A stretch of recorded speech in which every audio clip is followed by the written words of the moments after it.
Como convidar alguém para um evento existente no Google Agenda? Clique no G Suite, clique no ícone Agenda. Localize o evento que deseja convidar. Clique sobre o evento, clique em Editar Evento.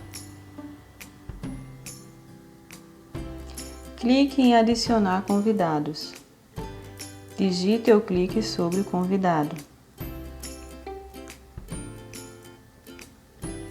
Clique em Salvar. Clique em Enviar. Clique em Ativar compartilhamento de link.